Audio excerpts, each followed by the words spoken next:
बिस्मिल्लाहिर्रहमानिर्रहीम। अस्सलामुअलैकुम स्टूडेंट्स। आज के लेक्चर में हम एक्सरसाइज 1.2 क्लास 9th को सीखेंगे।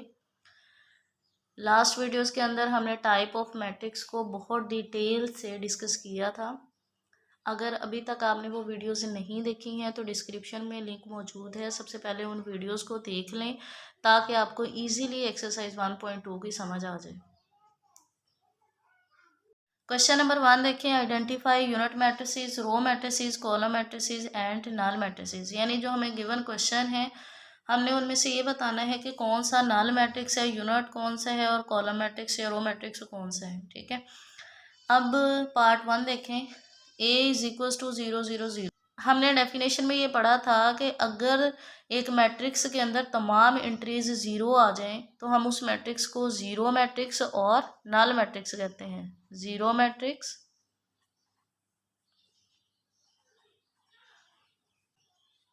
और नल मैट्रिक्स। नेक्स्ट देखें, B = 2 3 4। इसमें हमें सिर्फ एक रो दी हुई है।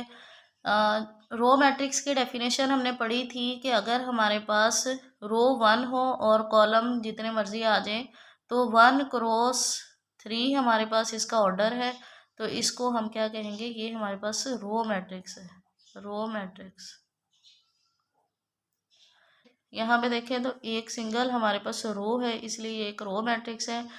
नेक्स्ट क्वेश्चन में देखें, एक कॉलम है लेकिन रोज कितनी है, 1 2 3। यहाँ पे 3 रोज हैं और कॉलम एक है, इस वजह से इस मैट्रिक्स का ऑर्डर हमारे पास आएगा 3 क्रॉस 1 और ये एक कॉलम मैट्रिक्स होगा, कॉलम मैट्रिक्स।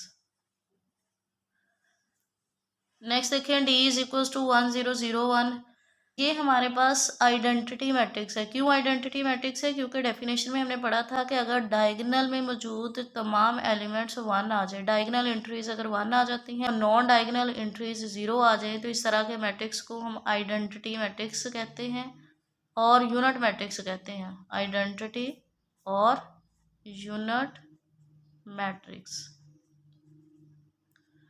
ठीक है, नेक्स्ट देखें, E = 0। इसमें सिर्फ हमारे पास एक एंट्री है जो कि 0 है, तो ये भी एक नल मैट्रिक्स होगा या इसको ज़ीरो मैट्रिक्स भी कहेंगे।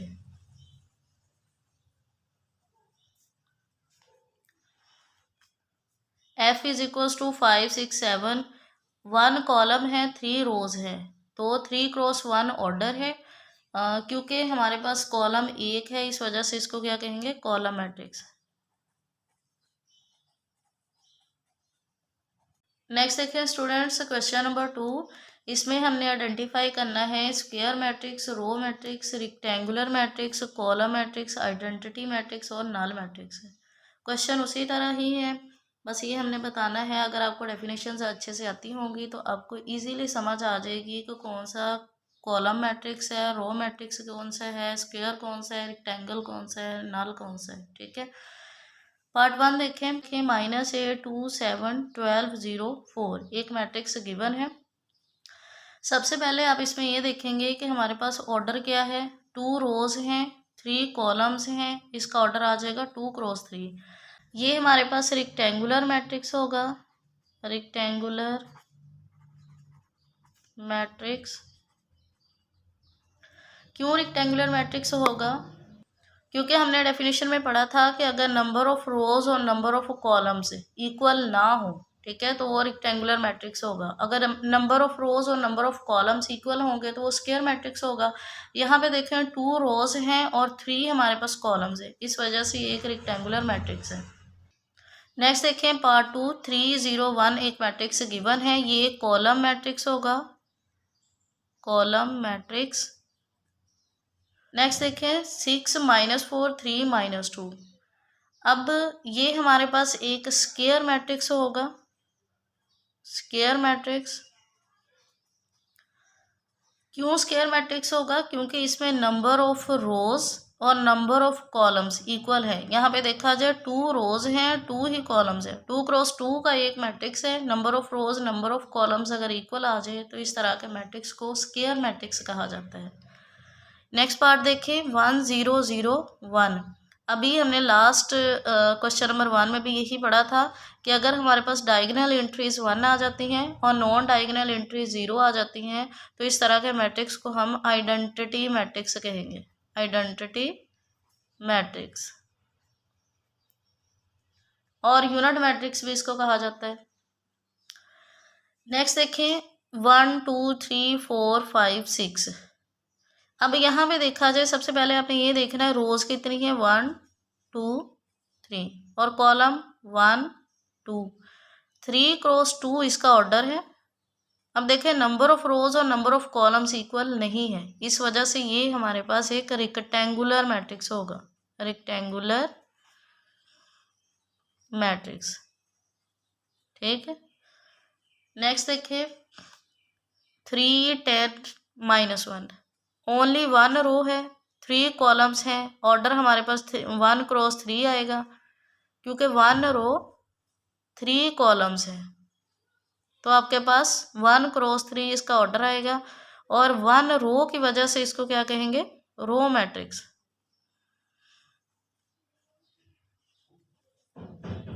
नेक्स्ट क्वेश्चन देखें identify diagonal scalar and unit और आइडेंटिटी मैट्रिक्स।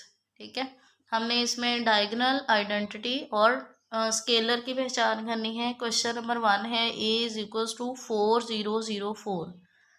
अच्छा जी, ये हमारे पास स्केलर मैट्रिक्स होगा। स्केलर मैट्रिक्स क्यों स्केलर मैट्रिक्स होगा, क्योंकि डायगोनल एंट्रीज यहाँ पे सेम है। ठीक है, अगर डायगोनल एंट्रीज सेम हो और नॉन डायगोनल एंट्रीज 0 हो, इस तरह के मैट्रिक्स को हम स्केलर मैट्रिक्स कहेंगे। नेक्स्ट पार्ट देखें b = 2 0 0 -1। इसमें देखा जाए तो डायगोनल एंट्रीज हमारे पास डिफरेंट है नॉन ज़ीरो लेकिन डिफरेंट है, और बाकी नॉन डायगोनल एंट्रीज 0 हैं। तो इस तरह के मैट्रिक्स को हम क्या कहेंगे, diagonal matrix. Diagonal matrix. Part 3 देखें c = 1 0 0 1। यहाँ पे अगर डायगोनल एंट्रीज को देखा जाए तो 1 1 है और नॉन डायगोनल एंट्रीज 0 है। इस तरह के मैट्रिक्स को आइडेंटिटी मैट्रिक्स कहा जाएगा। आइडेंटिटी मैट्रिक्स, ठीक है।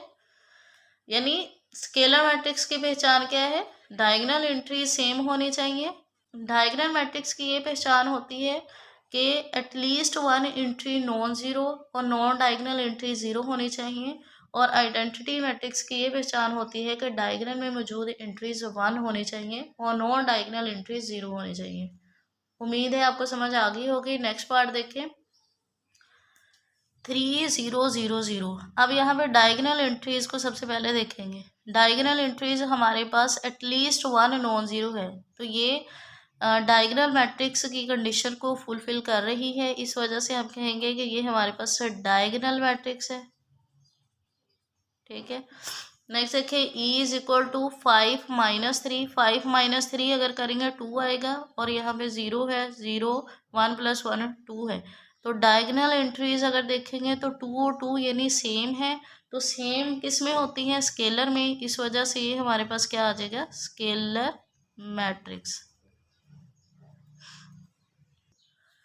नेक्स्ट देखिए student question number 4, find the negative matrices. हमने नेगेटिव मैट्रिसेस को फाइंड करना है। नेगेटिव मैट्रिसेस सबसे पहले देखें क्या होते हैं।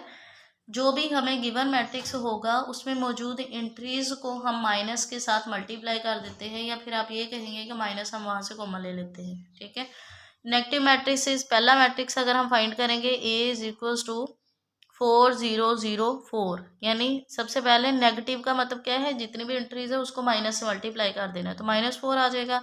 अगेन यहाँ पे 0 है, 0 को माइनस से मल्टीप्लाई करेंगे, अगेन वही आ जाएगा 0 और -4। ठीक है, नेक्स्ट देखें b = 3 -1 2 -1।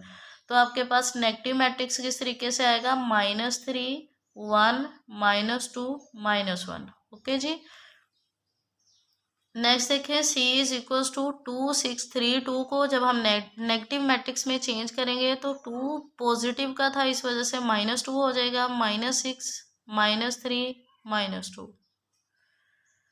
ओके जी, नेक्स्ट पार्ट देखें। -3 2 -4 5, जब इसको नेगेटिव मैट्रिक्स में चेंज करेंगे तो -3 था, इसको +3 लिख देंगे। +2 था, इसको -2 लिखेंगे। -4 को +4 में चेंज करेंगे और +5 को -5 में चेंज कर देंगे। नेक्स्ट देखिए, E=1 -5 2 3, इसको जब नेगेटिव मैट्रिक्स में लिखेंगे तो -1 प्लस का 5 आ जाएगा, क्योंकि प्लस का 2 था तो -2 आएगा, और 3 हमारे पास माइनस का 3 होगा। ठीक है, ए क्वेश्चन रह गया ए पार्ट वाला। A=1 0 -1, तो ये हम चेंज करेंगे -1 0 और 1 में। उम्मीद है आपको समझ आ गई होगी नेगेटिव मैट्रिसेस क्या होता है।